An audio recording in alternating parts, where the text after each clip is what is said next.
साम दाम दंड भेद आदि अनेकों हथकंडे इस्तेमाल करके बीएसपी को आगे बढ़ने से व सत्ता में आने से भी रोका है, ये भी सर्वविदित है। जबकि ऐसी मानसिकता रखने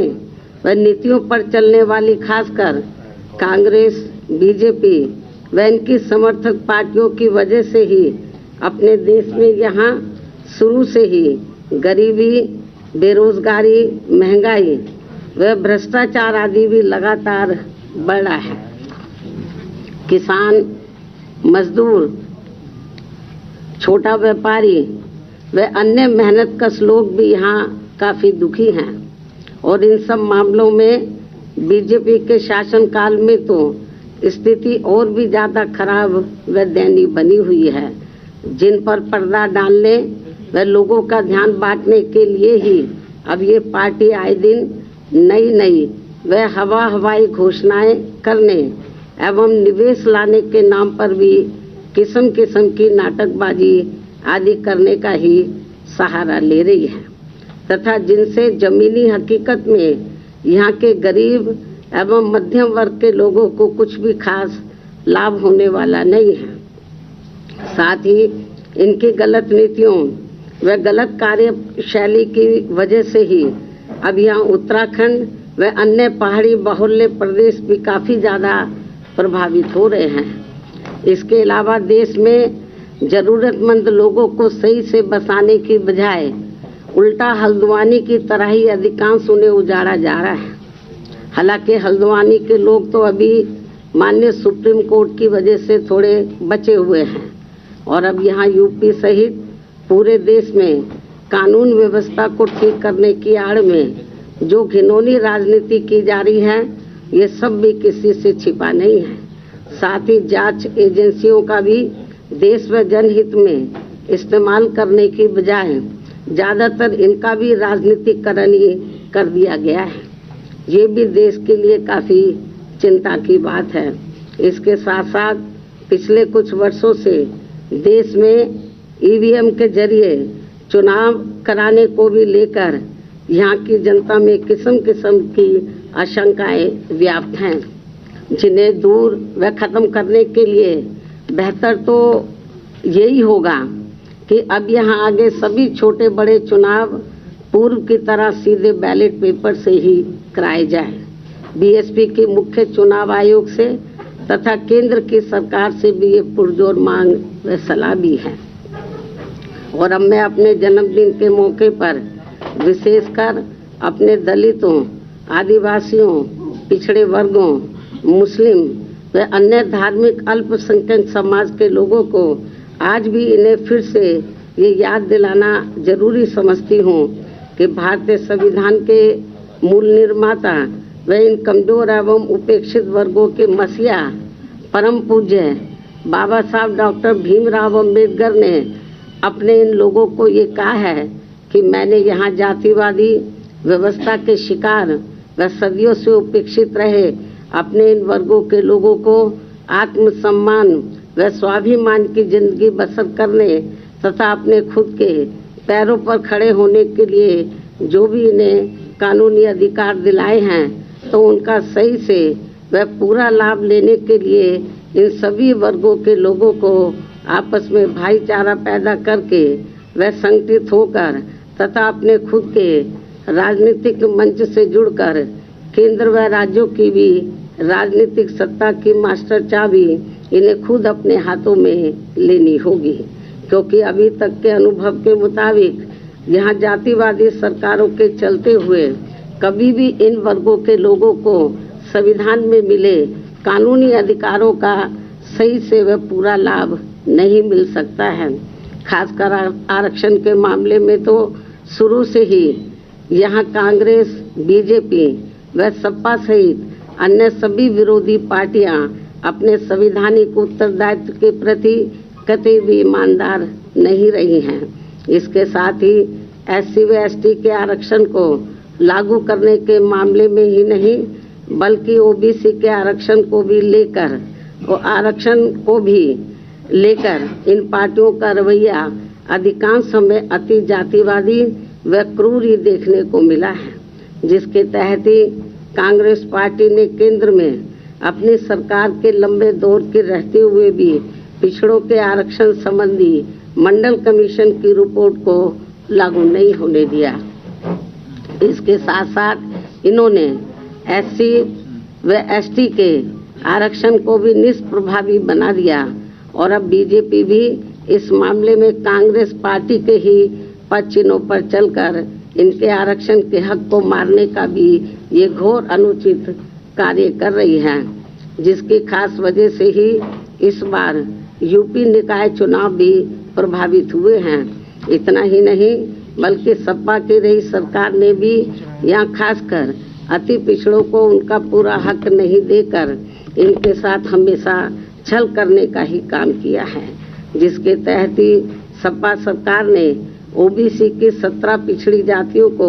OBC वर्ग की सूची से हटाकर व उन्हें SC वर्ग में शामिल करने का भी ये गैर संवैधानिक कार्य करके इन वर्गों के लाखों परिवारों को OBC के आरक्षण से वंचित कर दिया और फिर ये सभी जातियां ना OBC में रह पाई और ना ही SC में उन्हें शामिल किया जा सका। और ये गलत कार्य करने पर सपा सरकार को कोर्ट की फटकार अलग लगी और तब फिर ये जातियां पुरानी स्थिति में वापस आई हैं। इसके साथ साथ सपा सरकार ने SC व ST का पदोन्नति में आरक्षण को भी खत्म कर दिया और इससे संबंधित बिल को सपा ने संसद में फाड़ दिया तथा इसे फिर पास भी नहीं होने दिया गया।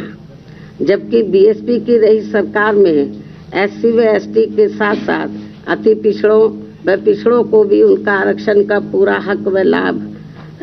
जबकि BSP की रही सरकार में SC व ST के साथ साथ अति पिछड़ों एवं पिछड़ों को भी उनका आरक्षण का पूरा हक व लाभ दिया गया है। अन्य सभी मामलों में भी इनका प्राथमिकता के आधार पर पूरा ध्यान रखा गया है। साथ ही इनके संतों, गुरुओं व महापुरुषों आदि को भी हर स्तर पर पूरा आदर सम्मान दिया गया है, जिनकी सभी विरोधी पार्टियों की रही सरकारों में हर स्तर पर काफी उपेक्षा की गई है। ऐसी स्थिति में अब यहाँ कमजोर एवं उपेक्षित वर्गों के लोगों को बाबा साहब की कही गई इन बातों पर अमल करके इन्हें अपनी पार्टी BSP को पूरी ईमानदारी एवं निष्ठा से तथा पूरे तन मन धन से व हर स्तर पर इसे सत्ता में जरूर लाना होगा। तभी फिर इन लोगों को बाबा साहब के दिए गए संवैधानिक कानूनों का सही से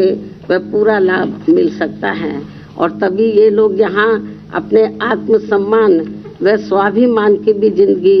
व्यतीत कर सकते हैं। और इसके लिए यदि ये लोग पूरे देश में जी जान से जुड़ जाते हैं तथा बाबा साहब का ये सपना साकार कर देते हैं तो फिर यही इनका मेरे जन्मदिन पर विशेष व कीमती तोहफा भी होगा। वैसे भी इसके सिवाय मुझे इनसे कुछ और नहीं चाहिए। मुझे पूरी उम्मीद है कि इस मामले में मेरे ये लोग अब मुझे आगे कतई भी निराश नहीं करेंगे और इसके लिए मेरे नेतृत्व में हमारी पार्टी ने पिछले 1 वर्ष में जो भी प्रयास किए हैं तो उसे विशेषकर BSP से जुड़ रहे नए लोगों व वर्तमान युवा पीढ़ी तथा आगे आने वाली पीढ़ी के भी जानने व समझने के लिए अब मैं हर वर्ष की तरह इस वर्ष भी आज अपने जन्मदिन के शुभ अवसर पर मेरी लिखी पुस्तक मेरे संघर्ष में जीवन एवं BSP मूवमेंट का सफरनामा के 18वें हिंदी व अंग्रेजी संस्करण का, जिसमें मुख्य तौर से 1 वर्ष के दौरान का पार्टी व मूवमेंट के कार्यकलापों व संघर्षों आदि के क्रम में खासकर मेरे सामने आने वाली कठिन चुनौतियों, अनेकों प्रकार के संघर्षों एवं विभिन्न प्रकार के षड्यंत्रों तथा उनसे निपटने आदि का वास्तविक वर्णन व विवरण तथा साफ सुथरा लेखा जोखा होता है उसका विमोचन करती हूँ। लेकिन उससे पहले मैं BSP के बारे में ये भी बताना जरूरी समझती हूँ कि BSP धन्ना सेठों के धन बल पर व उनके इशारों से कोसों दूर रहकर यहाँ विशेषकर मेहनतकश बहुजन समाज के लोगों के हित व कल्याण के लिए समर्पित पार्टी है। इसके साथ ही नेताओं के स्वार्थ पूर्ति से अलग हटकर अपनी पार्टी का मुख्य लक्ष्य SC, ST, OBC व मुस्लिम समाज आदि इन बहुजन समाज को भाईचारे पर आधारित इस बने गठबंधन के बल पर, इस बने गठजोड़ के बल पर व चुनाव जीतकर इनकी सामाजिक एवं आर्थिक स्थिति को ठीक करने का लक्ष्य प्राप्त करना है। इसी सिद्धांत पर सख्ती से चलते हुए अब मैं यहाँ ये भी स्पष्ट कर देना चाहती हूँ कि इस वर्ष सन 2023 में कर्नाटक, राजस्थान, मध्य प्रदेश, छत्तीसगढ़ सहित अन्य जिन भी राज्यों में विधानसभा के वे अगले वर्ष देश में लोकसभा के लिए होने वाले आम चुनाव में भी हमारी पार्टी BSP किसी भी पार्टी के साथ कोई भी गठबंधन करके ये चुनाव नहीं लड़ेगी, बल्कि अकेले अपने बलबूते पर ही ये सभी चुनाव लड़ेगी। और आज पार्टी की ये नीतिगत घोषणा करना मेरे लिए इसलिए भी जरूरी हो गया है क्योंकि खासकर कांग्रेस व अन्य कुछ और दलों ने भी षड्यंत्र के तहत BSP से गठबंधन करने का भ्रम जानबूझकर अभी से ही फैलाना शुरू कर दिया है, जबकि BSP ने 1-2 बार UP आदि राज्य स्तर पर अभी तक जो भी चुनावी गठबंधन किया है तो उससे केवल पंजाब को छोड़कर हमारी पार्टी की तरह उनका वोट हमें ट्रांसफरेबल नहीं होने के कारण फिर BSP को ही हानि ज़्यादा हुई है। इसलिए इस मामले में अब तक के ज़्यादातर रहे खराब अनुभवों को ध्यान में रखकर अब हमारी पार्टी ने आगे विधानसभा व लोकसभा का आम चुनाव भी अकेले ही लड़ने का फैसला लिया है। इन्हीं जरूरी व खास बातों के साथ ही अब मैं पुनः मेरे जन्मदिन मनाने वाले अपने सभी शुभचिंतकों व विशेषकर पार्टी के लोगों का पूरे तय दिल से आभार प्रकट करती हूँ तथा उन्हें नव वर्ष सन 2023 की बहुत बहुत आप लोगों के साथ साथ मीडिया बंधुओं के साथ साथ उन्हें भी नव वर्ष सन 2023 की बहुत बहुत हार्दिक बधाई व ढेरों शुभकामनाएं भी देती हूँ। साथ ही कुदरत से ये कामना किंतु मैं अपनी व पार्टी के लोगों की भी मेहनत व संघर्ष पर ये भरोसा करती हूँ कि आने वाले समय में निश्चय ही सर्व समाज के गरीबों एवं मेहनतकश लोगों के तथा बहुजन समाज के लिए भी वास्तव में सन 2023 का ये वर्ष नया सवेरा बनकर जरूर आएगा और फिर उनके जीवन से जुड़ी बहुत सारी अच्छी उम्मीदें जरूर पूरी होंगी। अब मैं अपनी पार्टी व मूवमेंट से जुड़ी मिशनरी पुस्तक का सफरनामा पुस्तक का यहाँ विमोचन करती हूँ। DNN हिंदी को सब्सक्राइब करने के लिए दबाएं लाल रंग का सब्सक्राइब बटन और घंटी का बटन दबाकर ऑल नोटिफिकेशन पर क्लिक करें। चैनल को जिंदा रखने के लिए नीले रंग का ज्वाइन बटन दबाकर चैनल को आर्थिक सहयोग करें।